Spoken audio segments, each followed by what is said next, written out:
আসসালামু আলাইকুম। প্রিয় দর্শক, আজকের ভিডিওতে আমরা কথা বলবো পবিত্র রজব মাসের আমল, ফজিলত এবং এর গুরুত্বপূর্ণ দোয়া সম্পর্কে। যারা এই মাসের ফজিলত সম্পর্কে জানতে চান এবং এই মাসে কি আমল করা উচিত সেই বিষয়ে স্পষ্ট ধারণা পেতে চান, তাদের জন্যই আজকের এই ভিডিও। রজব আরবি সনের সপ্তম মাস। রজব শব্দের অর্থ সম্মান করা। ইসলামে 4টি পবিত্র মাসের একটি হিসেবে গণ্য করা হয় রজবকে। রজব ও শাবান মাস পবিত্র রমজানের আগমনী বার্তা বহন করে। হাদিসে এসেছে, রাসূলুল্লাহ সাল্লাল্লাহু আলাইহি ওয়াসাল্লাম বলেছেন, রজব হলো আল্লাহর মাস, শাবান মাস আমার, আর রমজান হলো আমার উম্মতের মাস। এ মাস আসলেই নবীজি রমজানকে স্বাগত জানিয়ে বেশি বেশি দোয়া করতেন। দোয়াটি হলো, আল্লাহুম্মা বারিক লানা ফি রজব ওয়া শাবান ওয়া বাল্লিগনা রমাদান। অর্থ, হে আল্লাহ, আমাদের রজব ও শাবান মাসে বরকত দিন এবং রমজানে পৌঁছে দিন।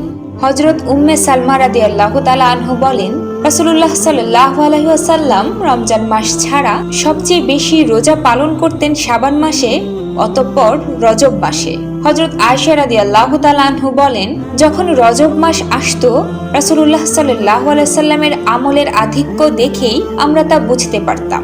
কোনো বর্ণনায় এসেছে, রাসূলুল্লাহ সাল্লাল্লাহু আলাইহি ওয়াসাল্লাম রজব মাসে 10টি রোজা রাখতেন, শাবান মাসে 20টি রোজা রাখতেন, রমজান মাসে 30টি রোজা রাখতেন।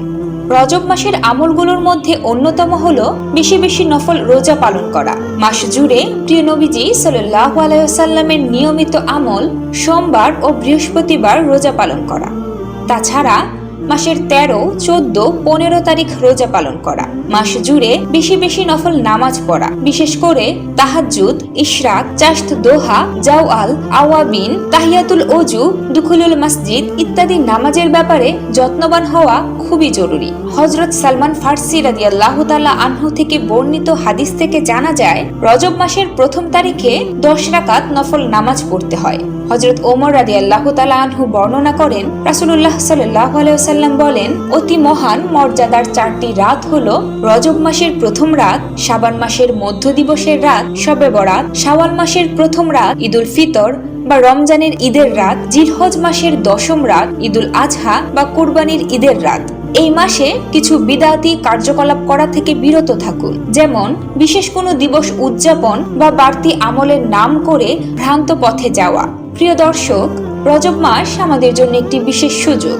আসুন আমরা এই মাসে বেশি বেশি নফল ইবাদত করি, রোজা রাখি এবং দোয়া পড়ি।